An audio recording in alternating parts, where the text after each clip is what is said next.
So friend, आम्ही आलो आहे तिथं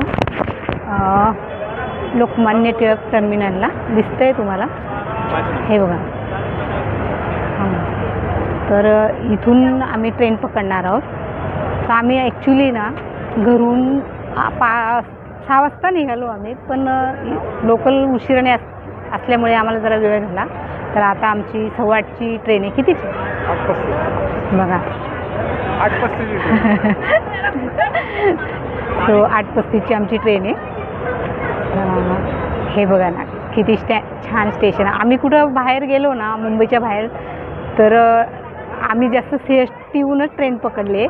पण फर्स्ट टाईम आम्ही लोकमान्य टिळक टर्मिनलला आलो आहे. आम्ही इकडं नाही येत, कारण CSTहून. पण ही ट्रेन ना आम्हाला इथूनच होती. सो बघा किती छान आहे. सो फ्रेंड, ही पुरी एक्सप्रेस आली आहे आमचीवाली. तो 7:30 वाजले. ती 8:15ला इथून निघणार आहे. बघू शकता तुम्ही, आमचा 3rd AC डबा आहे. B2 ना, B1. हां, जाऊया. तुम्हाला जर मुंबईत पुरी म्हणजे काय चारीधामचं एक 10 मिनिट, तर तुम्हाला प्रवास कसा करता येईल तसं मी तुम्हाला सांगणार आहे. चला आमच्याबरोबर. सो गाईज, आता जेवण पण झालं आहे. तर आता भरपूर वेळ झाला आहे, 10:30 वाजले. आता मिस्टरांना पण झोप लागायला लागली. आणि सर्विस खूप छान आहे इथली. AC डबा असल्यामुळे बेडशीट, ब्लँकेट, टॉवेल सर्व भेटलेले. आता सो फ्रेंड, आम्ही पोचलो आहे तिथं. मुंबईवरनं आता पुरीला पोचलो आहे. किती वाजले? 1870 किलोमीटर आलो. आम्ही मुंबईवरनं पुरीपर्यंत 1870 किलोमीटर आलो. आणि ट्रेन खूप उशीर झाला, लेट झाली ट्रेन. आम्ही 7 वाजता पोहोचायला पाहिजे होतो, तर आम्हाला आता 11:15 वाजले. सो आता आम्ही रूमवर चाललो आहे. हे बघा, पुरी स्टेशन बघा, हे पुरी स्टेशन. सो कंटिन्यू करा. पुरी स्टेशनला 11, 11:30 वाजलेले. जी ट्रेन आमचीवाली 7 वाजता येणार होती ना, तर ती लेट झाल्यामुळे आम्हाला 11 ते 11:30 वाजले. आणि आम्ही तिथून आता लॉजिंगला आलो आहे. आणि 3-3.5 किलोमीटर आहे तिथून. आम्ही ऑटो करून आलो. आणि मग समुद्रकिनारी इथं मस्त. आणि ते समुद्रकिनाऱ्यावर मस्त इथं भरपूर लॉजिंग आहे. आणि 1500पासून रेट आहे, ते 3000, 4000पर्यंत. तर आम्ही 2000चा असं म्हणजे पर डे. आम्ही 2 ते 3 दिवस राहणार आहे. तर छानपैकी रूम आहे बघा, मस्त. हे बघा, आम्ही दोघंच असल्यामुळे आम्हाला छान आहे. बघा, हे मिस्टर नेहमीप्रमाणे मेकअप करत आहे. आणि छान आहे. इथं विंडो आहे, छानपैकी व्ह्यू दिसतो. पण आम्ही काय उघडलं नाही, ते थोडंसं गार वाटतं इथं. आणि बाथरूम वगैरे पण छान आहे. सो आता आम्ही दर्शनाला चाललो. आता आम्ही पहिल्या वेळेस आलो, माहिती नाही किती वेळ लागेल, किती गर्दी असते, मला काही माहिती नाही. सपोज तिथं जर मोबाईल अलाउड असला तर मी तिथला पण तुम्हाला काय जाईल. हे बघा, आम्ही आलो इथं जगन्नाथपुरीच्या मंदिराच्या जवळ आलो. दिसतंय मंदिर? हां, दिसतंय ना? हां. सो माहिती नाही आता तिथं कॅमेरा अलाउड आहे का नाही माहिती नाही. तो असला तर मी तुम्हाला तिथला पण लुक दाखवत. हे बघा, बघू शकता, खूप गर्दी आहे, खूप छान आहे. हे 4 धामपैकी ना एक धाम बोलता येणार, जगन्नाथपुरी धाम. लांबून दिसतंय म्हणजे.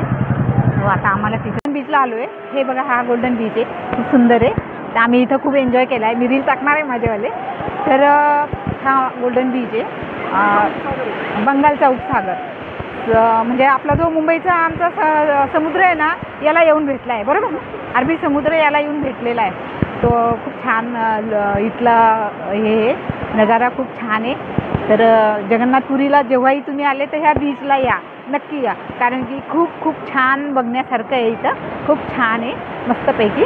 आणि आमची लॉज पण एकदम जवळच आहे, 5 मिनटाच्या अंतरावर. आम्ही 5 मिनटं चालत आलो इथे, एवढं छान आहे. सो हा कोणतं? उदयगिरी. हां, खंडगिरी पहाड आहे. आम्ही भुवनेश्वरमध्येच आहे तो. 40 किलोमीटर ना 40. पुरीहून पुरीहून. पुरीहून म्हणजे जगन्नाथपुरीहून 40 किलोमीटर हा पहाड आहे.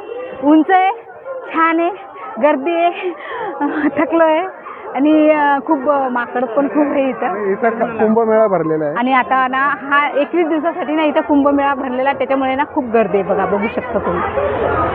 खूप छान आहे, मस्त. अजून पुढे हॅलो गाईज, आम्ही आता जगन्नाथपुरीहून भुवनेश्वरला आलो आहे. तर 40-45 किलोमीटर आहे. ते इथं शंकराचं मंदिर आहे. तो 12 ज्योतिर्लिंगांपैकी एक ज्योतिर्लिंगचं स्थान आहे. तो मध्ये मोबाईल अलाउड नसल्यामुळे मी तुम्हाला बाहेरूनच दाखवून देते.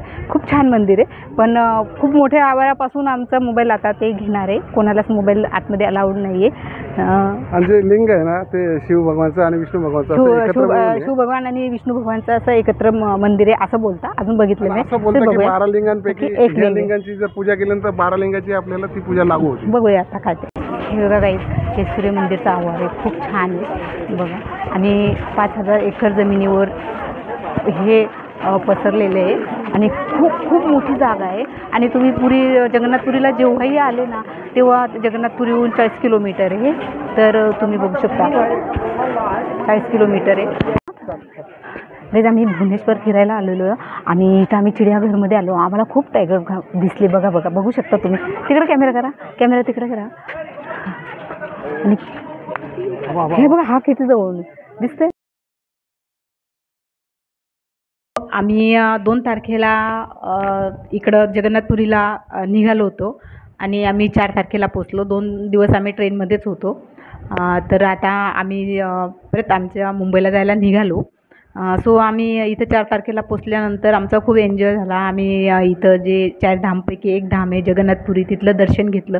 खूप खूप देव पण होते इकडं, तर मी माझ्या ब्लॉगमध्ये दाखवलेलं आहे. सो आम्ही दर्शन पण घेतलं प्लस एन्जॉय पण केला. गोल्डन बीच पण दाखवला आहे माझ्या ब्लॉगमध्ये. तशी मी माझे रील टाकेलच. तर आता आज 6 तारीख आहे आणि आज आता आमची 11 वाजेची ट्रेन आहे. तर आम्ही 8 तारखेला सेस्टेला पोचणार. 8 तारखेला सकाळी 7, 7:30, 8, 9पर्यंत तरी पोचणार. सेस्टीला पोचणार आम्ही. सो आमचा प्रवास खूप छान झाला. तर माझा ब्लॉग कसा वाटला तर नक्की कमेंट करून सांगा, शेअर करा, सबस्क्राईब करा, लाईक करा. So bye bye.